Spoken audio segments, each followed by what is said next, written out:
mantap mantap.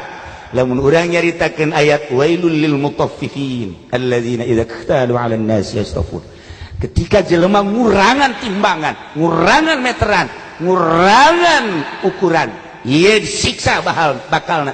Tetapi aya nu ngurangan jadi hudang ruhani urang. Ketika urang bisa ngurangan nu aya di diri urang, ruhani urang jadi hudang.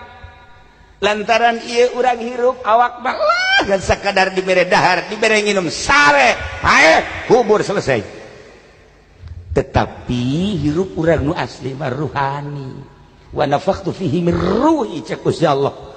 Nah, ieu supaya roh urang timbul sinaran, maka kudu aya nu dikurangan 4 perkara di diri urang. Mun bisa ngurangan 4 perkara, ruh urang bisa sinaran keluar mengenal Allah Subhanahu wa taala.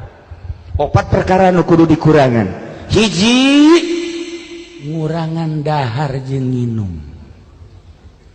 Mulai guys. Mulai guys. Aduh cenah kiai hampura. Hampura teh mata. Eta kan urusan anak ka awak tah mah. Lamun urang teu bisa ngurangan dahar jeung nginum, tetap ruhani urang moal kaluar. Kula pernah dipicung di Aang Baden, ruhani na timbul lantaran daharna saeutik.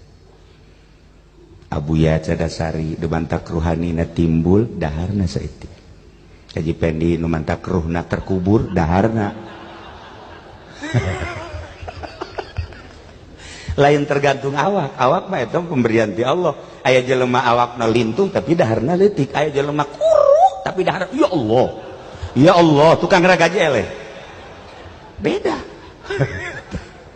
Ngurangan dahar jeung nginum, ruh bakal kaluar. Lumantak aya puasa. Puasa eta supaya ruhani urang kaluar.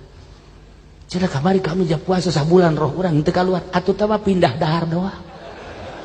Pindah dahar, malah leuwih gede bulan puasa dibanding jeung puasa. Nu biasa ngan 2 kali, bulan puasa 4 kali dahar. Masya Allah, jarokok ge beak 2 pak.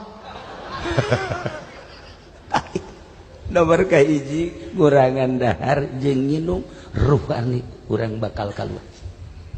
Nomor kedua, lamun hayang ruh urang timbul bersinar mengenal Allah, ngurangan sare.